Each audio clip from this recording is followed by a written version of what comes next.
Hello dear students, a very warm welcome to all of you in another video of Systematic Study Academy and हम continue कर रहे हैं एक brand new chapter जिसका नाम है इंडियन इकोनॉमी 1950 टू 1990। अब इधर 1950 टू 1990 क्यों दिया गया है कि हमारी जो इंडियन इकोनॉमी थी ना 1950 से लेकर 1990 तक किस तरीके से काम किया करती थी, इसका जो इकोसिस्टम था वो किस तरीके से काम करता था। अगर हम बात करें पिछले चैप्टर में हमने पढ़ा था कि जो ब्रिटिशर्स थे उन्होंने बैटल ऑफ प्लेसी के बाद हमारे ऊपर रूल करना स्टार्ट कर दिया था और उन्होंने हमारे जो इकोनॉमी थी उसको बहुत बुरी तरीके से हार्म पहुंचाया था। सबसे पहले उन्होंने एग्रीकल्चर सेक्टर को खराब किया था, फिर हमारे इंडस्ट्रियल सेक्टर को खराब किया था एंड उसके बाद हमारे फॉरेन ट्रेड को उन लोगों ने खराब किया हुआ था।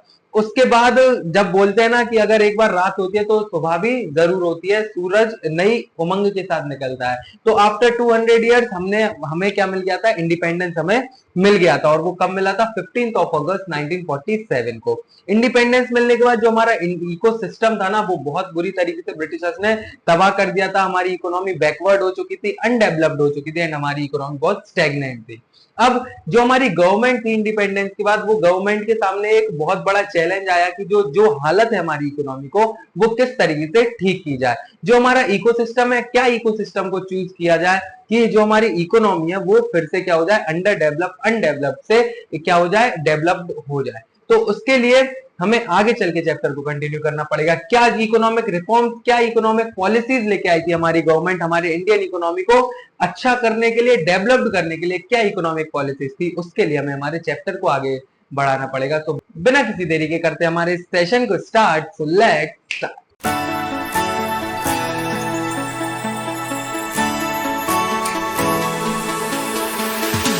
लेकिन एक बार लर्निंग ऑब्जेक्टिव्स देखें हमें पढ़ना क्या क्या है। तो सबसे पहले हमें इंट्रोडक्शन पढ़ना है, इकोनॉमिक प्लानिंग क्या होता है, 5 ईयर प्लान क्या होता है, एग्रीकल्चर को किस तरीके से ठीक किया है, इंडस्ट्रियल डेवलपमेंट किस तरीके से हुआ है और फॉरेन ट्रेड को हमने कैसे सही किया और क्या क्रिटिकल अप्रेजल है ऑफ इंडस्ट्रियल डेवलपमेंट 1950 से 1990 तक। तो हमें इसके बारे में आगे पढ़ना है। अगर हम बात करें सबसे पहले इंट्रोडक्शन, तो मैंने इंट्रोडक्शन आपको दे दिया है, बस इधर एक चीज है जो मुझे आपको समझानी है, वो ये है जैसा मैंने बोला था कि गवर्नमेंट के सामने एक बहुत बड़ा चैलेंज आया है कि जो हमारी इकोनॉमी है वो अंडर डेवलप्ड है, तो उसको किस तरीके से डेवलप किया जाए, क्या ऐसा इकोनॉमिक सिस्टम है जो चूज किया जाए हमारी इकोनॉमी को चेंज और डेवलप करने के लिए। तो अब मैंने वर्ड इकोसिस्टम बोला है, तो इकोसिस्टम वर्ड का मतलब क्या होता है जो मुझे आपको इधर एक्सप्लेन करना है। तो इकोसिस्टम वो चीज होती है, एक ऐसा सिस्टम या फिर एक ऐसा अरेंजमेंट होता है जिसमें हमारी जो इकोनॉमी की सेंट्रल प्रॉब्लम्स है उन सेंट्रल प्रॉब्लम्स को किस तरीके से ठीक किया जाए। ऐसा क्या सिस्टम हम चूज करते हैं कि हमारी जो सेंट्रल प्रॉब्लम है इकोनॉमी की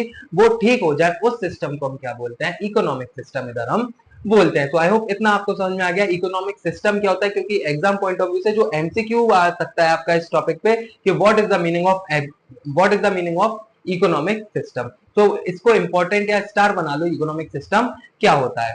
और इसको एक अपना जो सेल्फ नोट्स मैंने आपको पहले बताया था किस तरीके से पढ़ना है, तो आप क्या कर सकते हो, वो उसमें ये लाइन तो जो इधर अंडरलाइन है वो आप लिख सकते हो कि इकोनॉमिक सिस्टम क्या होता है। अब हम बात करें, इधर मैंने बोला कि जो हमारी सेंट्रल प्रॉब्लम है इकोनॉमी की जो सेंट्रल प्रॉब्लम है उसको किस तरीके से ठीक किया जाए। अब हम ये पता होना चाहिए सबसे पहले सेंट्रल इकोनॉमी की जो प्रॉब्लम्स है, हमारी सेंट्रल प्रॉब्लम्स है वो क्या है।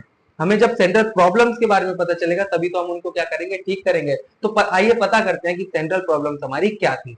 तो सेंट्रल प्रॉब्लम हमारी इकोनॉमी की क्या थी, सबसे पहला व्हाट टू प्रोड्यूस का मतलब क्या है कि हम क्या उगाएं। क्योंकि जो हमारे ब्रिटिशर्स थे, ब्रिटिशर्स ने हमारी जो फूड क्रॉप से हमें किस पे कन्वर्ट किया था, कैश क्रॉप्स पे कन्वर्ट कर दिया था। तो लिखा क्या हुआ है, it involves deciding the final combination of goods and services to be produced, that is it involves selection of goods and service and the quantity of each that the economy should produce। ये decide करना कि हम अपनी economy में अब क्या produce करें, और वो सबसे बड़ा क्या था, एक क्वेश्चन मार्क था कि हमें क्या प्रोड्यूस करना चाहिए। सबसे पहली इकोनॉमी प्रॉब्लम जो हमारी सेंट्रल प्रॉब्लम थी वो थी व्हाट टू प्रोड्यूस। फिर था हमारा हाउ टू प्रोड्यूस, क्या था, हाउ टू प्रोड्यूस में क्या था, it involves deciding the technique of production. हम सबसे पहली प्रॉब्लम हमारी ये थी कि हम किस तरीके से क्या करें, हम क्या प्रोड्यूस करें। फिर उसके बाद हमारी दूसरी प्रॉब्लम जो अराइज हो क्या है कि हम किस तरीके से प्रोड्यूस करें, क्या उसका क्राइटेरिया होना चाहिए, क्या मेथड होना चाहिए प्रोडक्शन का। आगे समझ में तीसरी जो हमारी सेंट्रल प्रॉब्लम थी वो थी हमारी फॉर हुम टू प्रोड्यूस, मतलब हम किसके लिए प्रोड्यूस करें। पहले हम क्या करते थे, पहले जब हम खुद के लिए क्या करते थे, सेल्फ कंजम्पशन के लिए काम करते थे और दिन भर सोया करते थे, है ना। लेकिन ब्रिटिशर्स हमें एक अच्छी चीज ये सिखा गए, हमारी जो इकोनॉमी थी उसको मॉनेटरी इकोनॉमी में कन्वर्ट करके गए, और ये सिखा के गए ना कि सिर्फ अपने लिए काम करना बल्कि प्रॉफिट कमाने के लिए भी काम करना चाहिए। तो फॉर हुम टू प्रोड्यूस मतलब किसके लिए हमें प्रोड्यूस करना चाहिए, to it involve deciding the distribution of output among people. ये क्या है, ये इसमें एक चीज इन्वॉल्व है कि जो हमारे मतलब पीपल है, इंडिया की जो पीपल है उसमें किस तरीके से आउटपुट का डिस्ट्रीब्यूशन किए जाए। That is it involve selection of category of people who will ultimately consume the goods, मतलब किस तरीके से लोगों में जो प्रोडक्शन है बांटा जाए, कंज्यूम किया जाए गुड्स को। आई होप आपको सेंट्रल प्रॉब्लम है वो अच्छे से समझ में आ गई। क्या सबसे पहले for what to produce, how to produce, for whom to produce. एक बार और सुन लो, जो हमारी 3 सेंट्रल प्रॉब्लम्स है वो क्या है, सबसे पहला what to produce, how to produce and for whom to produce. ये 3 हमारी सेंट्रल प्रॉब्लम है किसकी, इकोनॉमी की। अब हम बात करें जो हमारा इकोनॉमिक सिस्टम है वो कितने टाइप का होता है। जो हमारा इकोनॉमिक सिस्टम है वो 3 टाइप्स का होता है, इंपॉर्टेंट है ध्यान रखना। ये 3 types of economic system, very important है, मार्क कर लो। टाइप्स ऑफ इकोनॉमिक सिस्टम, सबसे पहले क्या होता है, कैपिटलिस्ट इकोनॉमी। कैपिटलिस्ट इकोनॉमी का मतलब क्या होता है, means of production are owned and controlled by the private sector. अब अगर हम बात करें जो इधर क्या है, 3 टाइप की होती है। सबसे पहले अगर मैं आपको नाम बताऊं, कैपिटलिस्ट इकोनॉमी, सोशलिस्ट इकोनॉमी और हमारी मिक्स्ड इकोनॉमी। 3 टाइप की इकोनॉमी को इकोनॉमिक सिस्टम कौन कौन से होते हैं, कैपिटलिस्ट इकोनॉमी, कैपिटलिस्ट के बाद सोशलिस्ट इकोनॉमी, सोशलिस्ट के बाद हमारी कौन सी होती है, मिक्स्ड इकोनॉमी। कैपिटलिस्ट इकोनॉमी वो इकोनॉमी होती है जो इकोनॉमी में ज्यादातर काम कौन करते हैं, प्राइवेट सेक्टर के लोग करते हैं, और ज्यादातर जो काम होते हैं वो प्राइवेट सेक्टर्स के अकॉर्डिंग ही होते हैं, और उसमें जो भी चीजें रहती है वो काम कौन करते हैं, प्राइवेट सेक्टर के लोग ही करते हैं। उसको हम क्या बोलते हैं, कैपिटलिस्ट इकोनॉमी बोलते हैं, जिसमें प्राइवेट सेक्टर का इन्वॉल्वमेंट ज्यादा रहता है। ज्यादा नहीं, ज्यादा पूरा का पूरा जो प्राइवेट सेक्टर का इन्वॉल्वमेंट रहता है वो पूरा का पूरा उस इकोनॉमी में, कैपिटलिस्ट इकोनॉमी में रहता है। फिर अगर हम सोशलिस्ट इकोनॉमी की बात करें, सोशलिस्ट इकोनॉमी में अगर owned and governed bye, control पूरा अगर हम बात करें तो वो किसका रहता है, गवर्नमेंट का रहता है। क्या लिखा हुआ है, means of production are owned and controlled by, operated by government. जो ऑपरेट किसके द्वारा होती है, गवर्नमेंट के द्वारा, जिसको हम बोलते हैं सरकारी। अब देखो सिंपल वे में अगर मैं आपको बताऊं, कैपिटलिस्ट इकोनॉमी वो इकोनॉमी होती है जिसमें जो काम चलता है वो पूरा प्राइवेट सेक्टर्स के अकॉर्डिंग चलता है। प्राइवेट सेक्टर्स कौन होते हैं, एक इंडिविजुअल जो अपने अपना बिजनेस करते हैं। जैसे प्राइवेट इंडिविजुअल्स की हम बात करें तो हमारा टाटा हो गए, अंबानी हो गए, बिरला हो गए, ये सब जिनके नाम फेमस है हमारे, तो ये क्या है, हमारे प्राइवेट सेक्टर्स हैं। अगर हम बात करें, अगर हमारी कैपिटलिस्ट इकोनॉमी होती तो ये प्राइवेट सेक्टर से काम करते हैं, और जो सरकारी नौकरियां हैं वो नहीं होती अगर हम कैपिटलिस्ट इकोनॉमी की बात करें। और अगर हम सोशलिस्ट इकोनॉमी की बात करें तो उसमें प्राइवेट सेक्टर एक भी नहीं होते, गवर्नमेंट सेक्टर ही होते पूरे।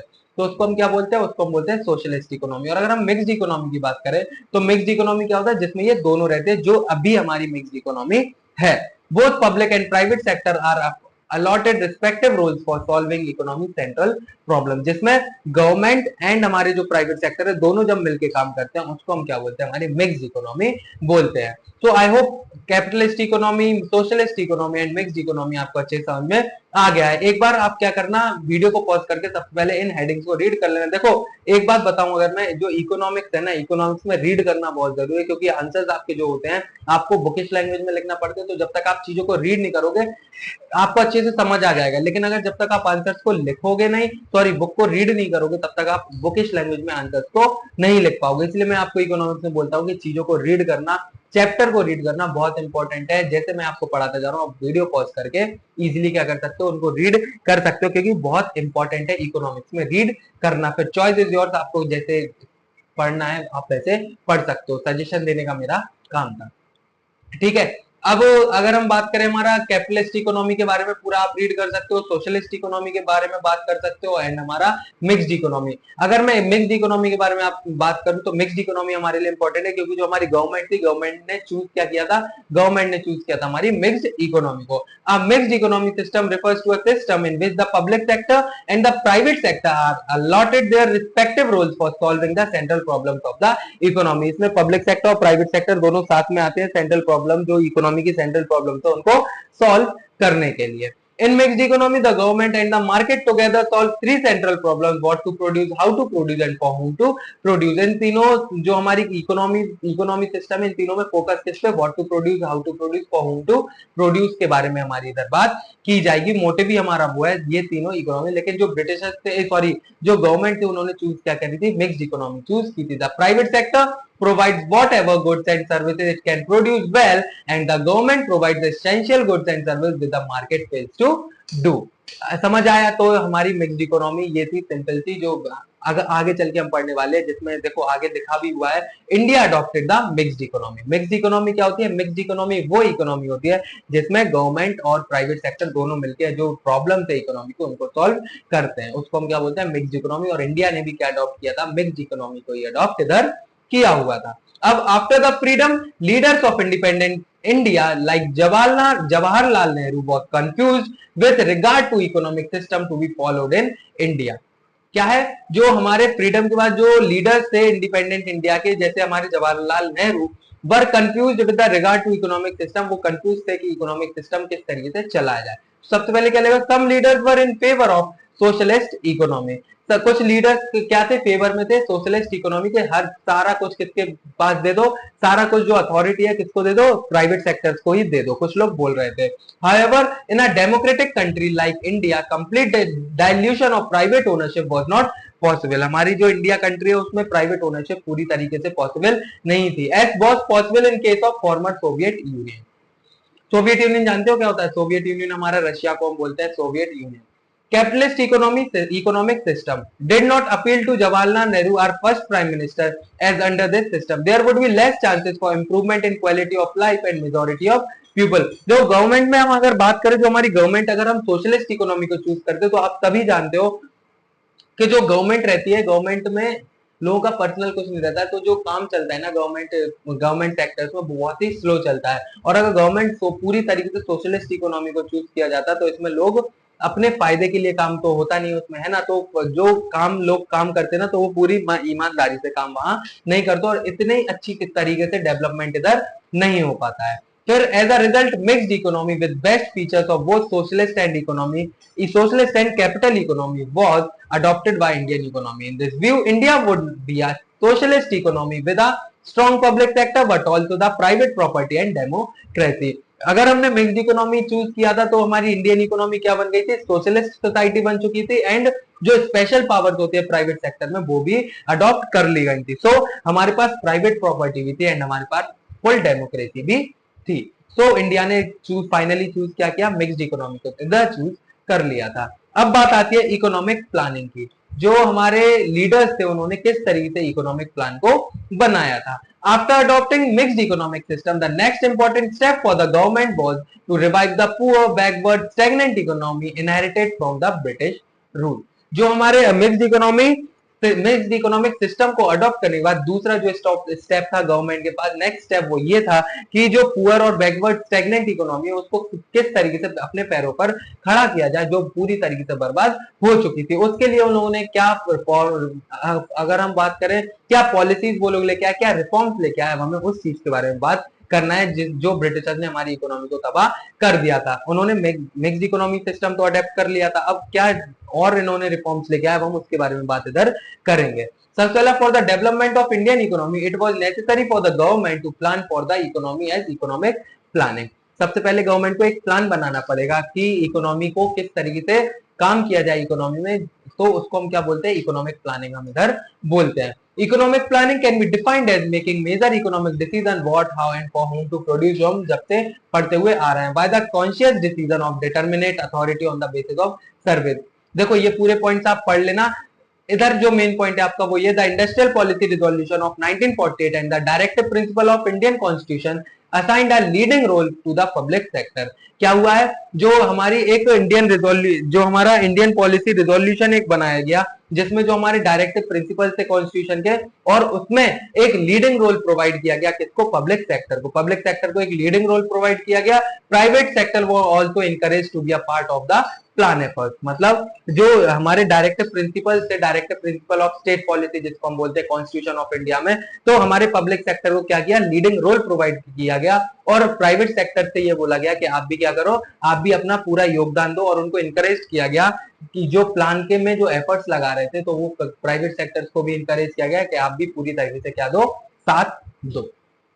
To make economic planning effective. अगर आपको इफेक्टिव का मतलब नहीं पता है तो इफेक्टिव का मतलब कि हम जब कम समय में अच्छा काम करते हैं उसको हम क्या बोलते हैं, इफेक्टिव बोलते हैं। तो हमारी इकोनॉमिक प्लान को इफेक्टिव बनाने के लिए जो गवर्नमेंट ऑफ इंडिया थी उन्होंने क्या सेटअप किया, प्लानिंग कमीशन सेटअप किया इन 1950 में। 1950 में जो हमारी गवर्नमेंट ऑफ इंडिया थी उन्होंने एक प्लानिंग कमीशन सेटअप किया, किसके लिए, हमारे किसने किया, with the prime minister as the chairman. और जो वो प्लानिंग कमीशन था, प्लानिंग कमीशन के चेयरमैन कौन थे, हमारे प्राइम मिनिस्टर हमारे प्लानिंग कमीशन के चेयरमैन थे। The purpose of the commission was to be carefully assess the human and physical resources of the country and to prepare plans for the effective use of resources। जो planning commission थी, planning commission को पूरी छूट दे दी गई कि आप एक plan ऐसा बनाओ जो हमें हमारे जो रिसोर्सेज है उनको हम इफेक्टिवली क्या कर सके, इफेक्टिवली एंड एफिशिएंटली उन रिसोर्सेज को यूज हम कर सके। ठीक है, तो जो हमारी प्लानिंग कमीशन थी, प्लानिंग कमीशन ने क्या किया, एक फिक्स्ड पीरियड, एक प्लान चूज किया जिसको नाम क्या दे दिया गया, विच begin the era of 5 year plan. जो हमारी प्लान, एक बार और सुन लो, जो हमारी प्लानिंग कमीशन थी उन्होंने क्या किया, एक फिक्स पीरियड प्लान कर लिया जिसको हम 5 ईयर बोलते हैं, और वहां से स्टार्ट किया हुआ, उन्होंने एक प्लान चूज किया 5 साल का, और उन्होंने वो चूज करने के बाद एक एरा स्टार्ट हुआ जिसको हम बोलते हैं 5 ईयर प्लान। अब ये 5 ईयर प्लान क्या है, हमें इसको पढ़ने के लिए आगे बढ़ना पड़ेगा वीडियो में। अगर आप लोग अभी तक रुके हुए तो बहुत ही अच्छी बात है, लास्ट तक लेक्चर को सुनोगे तो आपको नॉलेज के साथ साथ आपको मार्क्स भी अच्छे अच्छे गेन होने वाले हैं। तो जो हमारी प्लानिंग कमीशन थी, प्लानिंग कमीशन ने क्या किया था, 5 ईयर प्लान को अडॉप्ट इधर कर लिया था। अब हम बात करते हैं 5 ईयर प्लान होता क्या है। 5 ईयर प्लान में हमारा देखो, 5 ईयर प्लान हम पढ़ेंगे हमारे अगले सेशन में, क्योंकि लेक्चर बहुत लंबा हो गया, तो 5 ईयर प्लान के बारे में हम करेंगे हमारे अगले लेक्चर में डिस्कस। आई होप इधर तक आपको अच्छे से समझ में आ गया होगा। वीडियो अच्छी लगी हो तो वीडियो को लाइक कर देना एंड अपने फ्रेंड्स वगैरह को भी शेयर इधर से वीडियो को कर देना। आगे का जो सेशन कंटिन्यू हम करेंगे हमारे अगले सेशन में, तो kindly please like the video and for more subscribe to our channel and press the bell icon for upcoming videos and also join our Facebook channel, Instagram channel and also join our WhatsApp group. So myself Sharad Sahu and I'm signing off today's session, so kindly stay tuned, study well, bye bye.